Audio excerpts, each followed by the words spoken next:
ಎಂಥ ಸಾಹಸಮಯವಾದ ದೃಶ್ಯ ರೀ ಇದು.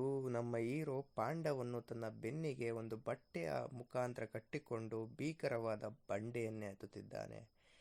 ಸಡನ್ ಆಗಿ ಅವನಿಗೆ ಒಂದು ಎಚ್ಚರಿಕೆ ಆಗುತ್ತೆ, ಬಟ್ಟೆ ಹರಿದಿದೆ ಎಂದು. ಮತ್ತೆ ಪಾಂಡವನ್ನು ಬಿಗಿಯಾಗಿ ತನ್ನ ಬೆನ್ನಿಗೆ ಬಟ್ಟೆಯ ಮುಖಾಂತರ ಕಟ್ಟಿಕೊಳ್ಳುತ್ತಾನೆ. ಆಗ ಪಾಂಡ ಅವನನ್ನು ನೋಡಿ ತುಂಬ ಅನುಕಂಪದಿಂದ ತುಂಬ ಮೂಕವಿಸ್ತರ ಆಗುತ್ತೆ. ಸಡನ್ ಆಗಿ ಹೀರೋಗೆ ಒಂದು ಶಾಕ್ ಆಗುತ್ತೆ, ಇದು ದೊಡ್ಡ ಕನಸು ಎಂದು.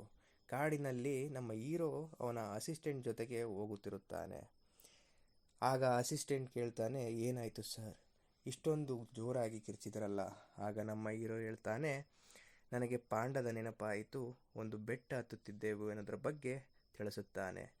ಆವಾಗ ನಮ್ಮ ಅಸಿಸ್ಟೆಂಟ್ ಹೇಳ್ತಾನೆ, ಪಾಂಡ ಇಲ್ಲೂ ಹೋಗಿಲ್ಲ ಸರ್, ಸಿಕ್ಕೇ ಸಿಗುತ್ತೆ ಅಂತ. ಕಾಡಿನಲ್ಲಿ ಹೋಗುವಾಗ ವಾರ್ತಾ ಮುಖ್ಯಾಂಶಗಳು ಪ್ರಕಟವಾಗುತ್ತವೆ, ವಾತಾವರಣ ತುಂಬ ಹದಗೆಡುತ್ತಿದೆ ಎಂದು. ಆಗ ನಮ್ಮ ಹೀರೋ ಡ್ರೈವರ್ನ ಕೇಳ್ತಾನೆ, ಇನ್ನೂ ಎಷ್ಟೊಷ್ಟು ಆಗುತ್ತೆ ಅಂತ. ಸಡನ್ನಾಗಿ ಕಾರಿನ ಮೇಲೆ ಅಟ್ಯಾಕ್ ಆಗುತ್ತೆ. ಇದ್ಕಿದ್ದಂಗೆ ಕಾಡಿನೊಳಗಿನ ಚಿಟ್ಟೆಗಳು ಅವನ ಕಾರಿನಲ್ಲಿ ಬರಲು ಪ್ರಾರಂಭಿಸುತ್ತವೆ. ಇದೇನಾಯಿತು ಎಂದು ಹೀರೋಗೆ ಖಂಡಿತವಾಗಲೂ ಗೊತ್ತಾಗುತ್ತಿರಲಿಲ್ಲ. ಆದರೆ ಸ್ವಲ್ಪ ಸಮಯ ಸ್ವಲ್ಪ ನಿಶ್ಶಬ್ದವಾಗಿತ್ತು. ಅಟ್ಯಾಕ್ ಆದ ನಂತರ ತಕ್ಷಣ ಆತ ಡಿಕ್ಕಿಯನ್ನು ತೆಗಿತಾನೆ. ಅದರಲ್ಲಿ ಪಾಂಡ ಕಾಣೆಯಾಗ್ತಿರುವುದು ಕಾಣುತ್ತೆ. ಪಾಂಡ ಒಂದು ಕಾಡಿನ ಒಳಗೆ ಹೋಗುತ್ತಿರುವುದನ್ನು ನಮ್ಮ ಹೀರೋ ಗಮನಿಸುತ್ತಾನೆ. ಗಮನಿಸುತ್ತಾ ಆ ಪಾಂಡವನ್ನೇ ಹಿಂಬಾಲಿಸುತ್ತಾ ತೊಡಗುತ್ತಾನೆ. ಅದು ದಟ್ಟ ಅರಣ್ಯ ಕಾಡಿನೊಳಗೆ ಹೋಗಲು ಆರಂಭಿಸಿತು. ನಮ್ಮ ಹೀರೋ ಕೂಡ ಅದನ್ನು ಹಿಂಬಾಲಿಸುತ್ತಲೇ ಸಾಗುತ್ತಾನೆ. ಆಗ ಅವನ ಕಣ್ಣಿಗೆ ಒಂದು ವಿಗ್ರಹ ಕಾಣಿಸಿತು. ಅದು ಪಾಂಡದ ವಿಗ್ರಹ ಆಗಿರುತ್ತೆ. ಸಡನ್ನಾಗಿ ಏನೂ ತಿಳಿಯಲ್ಲ ಅವನಿಗೆ. ಇದ್ಯಾವುದೋ ಕಾಡಿನೊಳಗೆ ಬಂದ್ಬಿಟ್ನಲ್ಲ ಗುರು, ನಾನು ಇಲ್ಲಿಂದ ಹೇಗೆ ತಪ್ಪಿಸ್ಕೊಳ್ಳೋದು? ಸಡನ್ನಾಗಿ ಒಂದು ಅಟ್ಯಾಕ್ ಶುರುವಾಗುತ್ತೆ. ಆ ಅಟ್ಯಾಕ್ ನೋಡಿದ್ರೆ ಆ ಕಾಡಿನಲ್ಲಿರುವಂಥ ಟ್ರೈಬ್ ಪೀಪಲ್ಸ್ಗಳು ಒಂದು ಹಂದಿಯನ್ನು ಹಿಡಿಯಲು ಬೇಟೆಯಾಡಲು ಹೋರಾಡುತ್ತಿರುತ್ತಾರೆ. ಈಗ ಇನ್ನೊಬ್ಬ ಹೀರೋನ ಎಂಟ್ರಿ.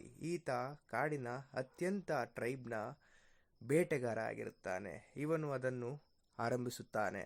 ಈತ ಆತನ ಗುರು.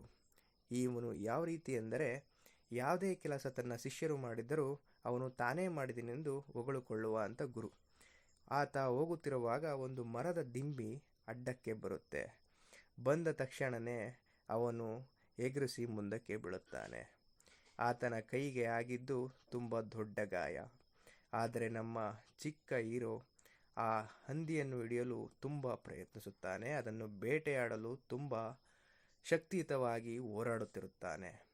ಇದನ್ನು ನೋಡಿದ ನಮ್ಮ ಹೀರೋ ಸಡನ್ನಾಗಿ ಪಾಂಡವನ್ನು ಹಿಡಿಯಬೇಕೆಂದು, ಪಾಂಡವನ್ನು ಇವರು ಕೊಲ್ಲಲಿಕ್ಕೆ ಬಂದಿದ್ದಾರೆ ಎಂದು ಅಲ್ಲಿಂದ ಪಾಂಡವನ್ನು ಎತ್ತುಕೊಂಡು ಸೀದಾ ಒಂದು ಕೆರೆ ಒಳಗೆ ಅಲ್ಲ, ಒಂದು ಗದ್ದೆಯ ಥರ ಇರುವಂಥ ನೀರಿನ ಜಾಲದೊಳಗೆ ಬಿದ್ದು ಬಿಡುತ್ತಾನೆ.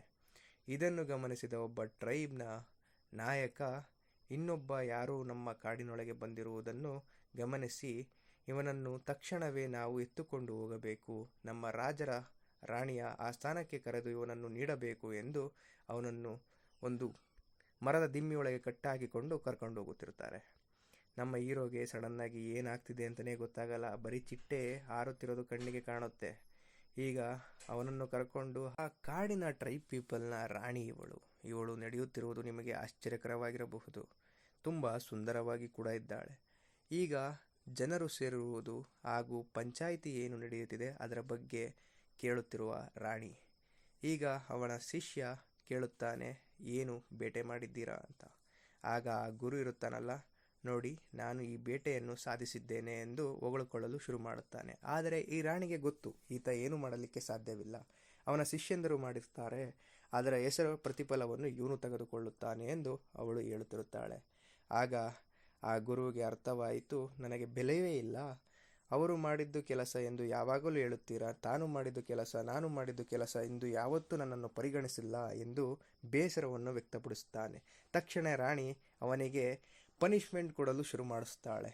ಈಗ ನಮ್ಮ ಹೀರೋ ಪೂರ್ತಿ ಕೊಳೆ ಕೊಚ್ಚೆಯಲ್ಲಿ ಬಿದ್ದ ಕಾರಣ ಅವನ ಮುಖ ಸಂಪೂರ್ಣ ಕಪ್ಪಾಗಿ ಕುಂತಿದೆ.